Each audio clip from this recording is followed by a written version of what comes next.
Thank you, Miss Natalie, for that wonderful introduction. Our first speaker, Itai, is going to take us on a trip around the globe, all from the comfort of this space. He is going to share how learning can happen anywhere, anytime, and how the world is our classroom. Please welcome Itai to the stage.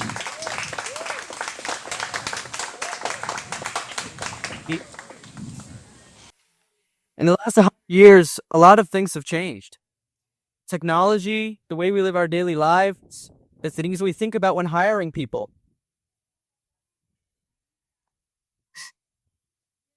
Doesn't matter if you look 15 or 50 years ago, it's going to be different because humanity changes. And now we're changing faster than ever before. Now, this is great, but what's the problem? The problem is the way we are taught things. Our school system teaches us one or two things and sends us out in the world to use that for the rest of our lives. But at the rate humanity is evolving now, that going to keep us afloat for so long? I mean, who knows if you go the next day and your skills will still be useful. So, I'm here to tell you about today is a new way to look at learning. A set of values that actually fits today's world, the priorities and the needs. Now, it's important to remember this isn't just for people that are still in their education, it's for everybody. Because when the world changes, you change with it.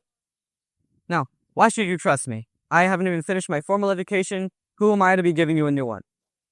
Well, actually, for the last 7 years of my life, almost half of it, I've been using this method of education.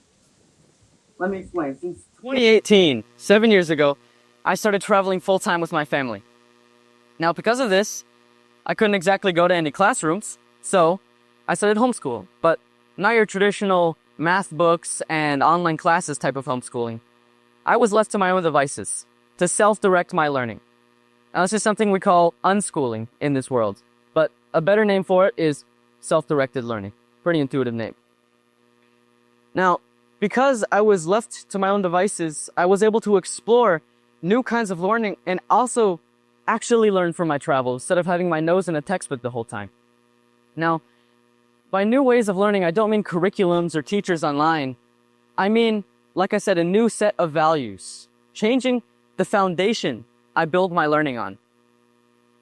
Now, over this last 7 years, I've come up with 3 core learning values that I always stick to, that I think fit today's world.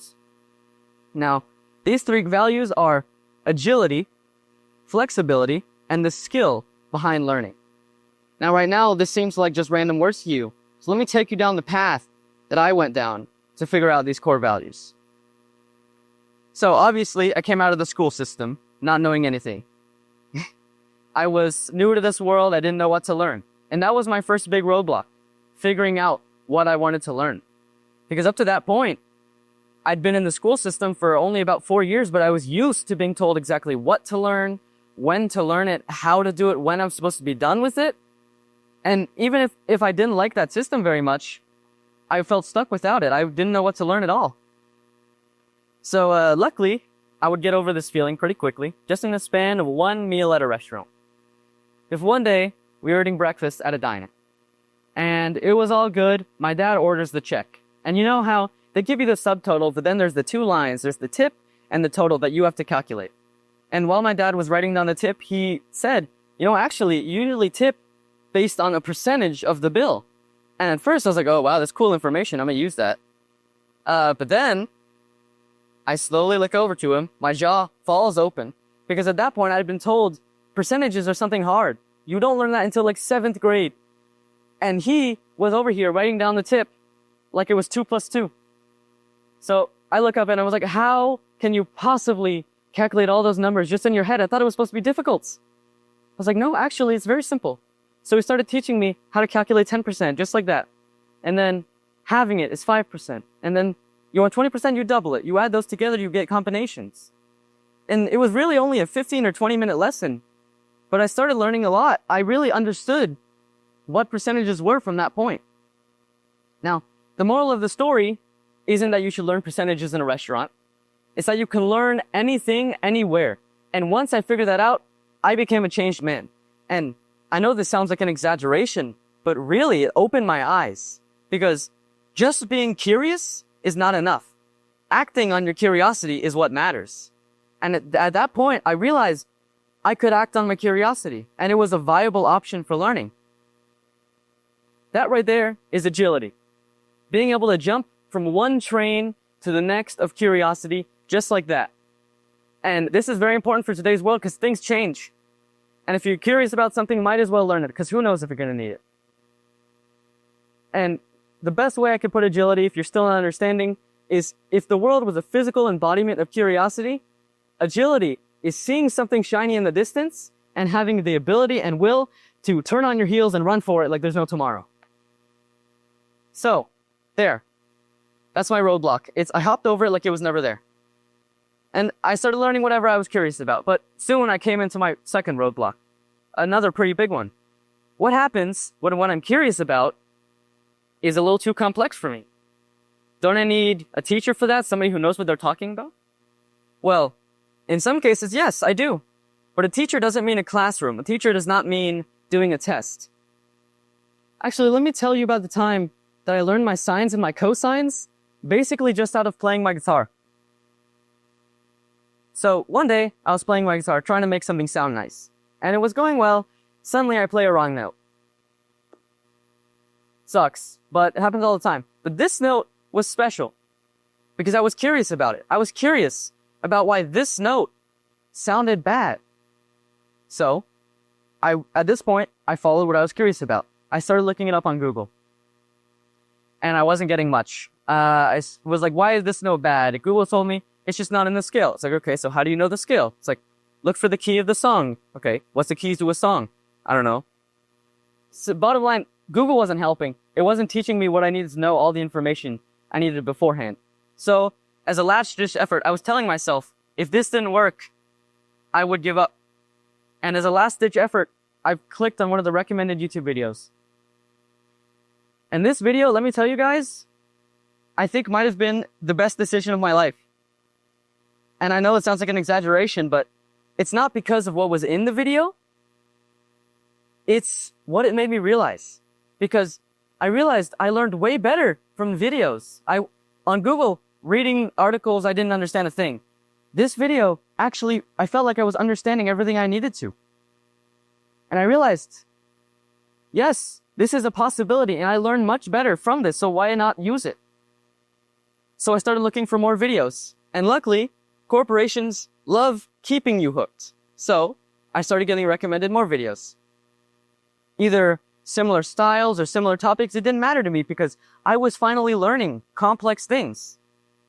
Now, because I was getting recommended all these videos, I got sent down a rabbit hole, a big one. I went from just the notes on a piano to why they're actually that far apart, to finally the biology of the ear and how the sound waves interact in the air, and the math behind it all, ladies and gentlemen, the sines and the cosines. Basically, just because I was curious about my guitar. Now, what I'm telling you is not to watch YouTube videos on everything. It's to find what works best for you. Maybe you work best looking on pages on Google and articles. Great. We have Google. It's the future. There's millions of pages. Say you like listening to people talk. There's audiobooks. There's podcasts. You could just put a YouTube video on and close your eyes. There's all sorts of things in the future that you can use now. And the most important thing is being able to, because that's what flexibility is. It's being able to go into complex topics that you might not have any knowledge about and being comfortable reaching behind your back like this, because you know what way you're going to move best. And for me, that's YouTube videos. So now I was learning so much off of YouTube. It was one of my best teachers, still is. But that doesn't mean I only learn off of YouTube. Because remember, at this point, I was traveling full-time around the world.